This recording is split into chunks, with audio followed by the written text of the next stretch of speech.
मैं रवीश कुमार। दोस्तों, जीवन का सबसे कठिन इम्तिहान वही होता है जब आप सरकार के वादों पर भरोसा कर लेते हैं, वादा सुनते हैं, उम्मीदें बांध लेते हैं, लेकिन जब समय आता है तो वही वादा खोखला साबित हो जाता है। और आज हम बात करेंगे उस वादे की जिसे लाखों केंद्रीय कर्मचारी, 65 लाख पेंशन धारक और लाखों सैनिक वर्षों से सुनते आ रहे हैं। यह वादा है वेतन आयोग का, यह वादा है महंगाई भत्ते का, यह वादा है पेंशन के सुरक्षित भविष्य का, और यह वादा है उस मिलिट्री सर्विस पे का जिसे जवान अपनी जान की कीमत पर पाते हैं, लेकिन बराबरी के नाम पर उनसे हमेशा वंचित रखे जाते हैं। आज आप देखेंगे कि इस देश में वेतन आयोग सिर्फ एक वित्तीय दस्तावेज नहीं है, यह राजनीति का औजार है, यह वादों और इंतजार का दूसरा नाम है। आप जानेंगे कि किस तरह से ओआर और जेसीओ सैनिकों की एमएसपी बराबरी पर कभी नहीं लाई गई। आप समझेंगे कि 8वें वेतन आयोग की ओर से जो उम्मीदें हैं वे सिर्फ आंकड़ों का खेल बनकर रह सकती हैं। इतिहास पर जाइए। 6ठा वेतन आयोग आया, सरकार ने कहा अब से सैनिकों के लिए मिलिट्री सर्विस पे शुरू होगी। उस समय जेसीओ और ओआर की एमएसपी तय हुई 2000 रुपए, अधिकारी वर्ग को मिला 6000, यानी बराबरी नहीं बल्कि विभाजन का बीज वहीं बो दिया गया। जब 7वां वेतन आयोग आया तो कहा गया कि फिटमेंट फैक्टर 2.57 होगा।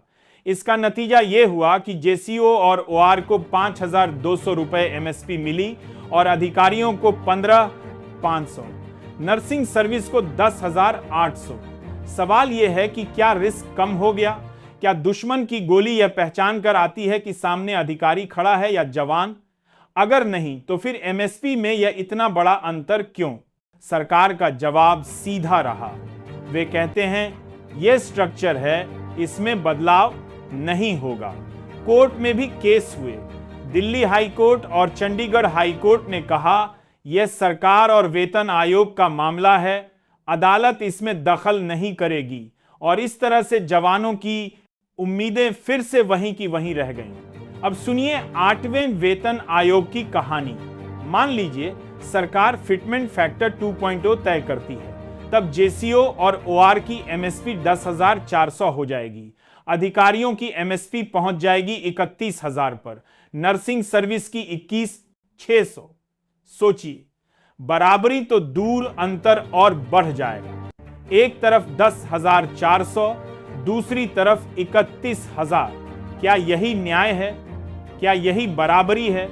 आपको याद दिला दूं, जब जनरल बिपिन रावत सेना प्रमुख थे, उस समय फाइल वित्त मंत्रालय तक गई थी कि जेसीओ और ओआर की एमएसपी को 5200 से बढ़ाकर 10,400 किया जाए। खबर चली, उम्मीदें जगी, लेकिन हरी झंडी कभी नहीं मिली। फाइल वहीं धूल खाती रही और जवान की उम्मीद भी। यही खेल बार बार होता है। मांग उठती है, आंदोलन होते हैं, संगठन बंट जाते हैं। कोई कहता है कि सिर्फ जेसीओ की एमएसपी बढ़ाई जाए, कोई कहता है कि सभी को बराबर हो, कोई कहता है बढ़ाई जाए लेकिन अधिकारियों के बराबर लाने की जरूरत नहीं। यानी संगठनों में भी एकमत राय नहीं, और सरकार इसी बंटवारे का फायदा उठाती है। एमएसपी सिर्फ एक भत्ता नहीं है, यह उस रिस्क का मूल्य है जिसे सैनिक हर रोज अपनी जान पर लेते हैं। एक जवान जो बर्फ में ठंड से जमते हुए बॉर्डर पर खड़ा है, उसकी जिंदगी का मूल्य क्या सिर्फ 10,400 है, जबकि अधिकारी के लिए वही रिस्क 31,000 का हो जाता है। महंगाई, कठिन परिस्थितियां और परिवार की जरूरतें, इन सब के बीच यह रकम बेहद छोटी है। आप देखिए सरकार किस तरह से महंगाई भत्ते पर भी खेल खेलती है। जुलाई 2025 में महंगाई भत्ता 3% बढ़ चुका है। अब डीए और डीआर 88% हो गया है, लेकिन प्रधानमंत्री ने 15 अगस्त के भाषण में कोई ऐलान नहीं किया। इतिहास में ऐसा कम ही गत्ता है, एक की जस के दूसरा गस्ता है, हुआ है कि डीए की बढ़ोतरी का ऐलान टाला जाए। केंद्रीय कर्मचारी और पेंशन धारक उम्मीद लगाए बैठे थे कि लाल किले से ऐलान होगा, लेकिन हुआ क्या? चुप्पी। अब कहा जा रहा है कि अक्टूबर की कैबिनेट बैठक में इसे मंजूरी दी जाएगी और तब आपको जुलाई, अगस्त और सितंबर का एरियर मिलेगा। सवाल यह है कि 3 महीने तक इंतजार क्यों? क्या महंगाई 3 महीने रुक जाती है?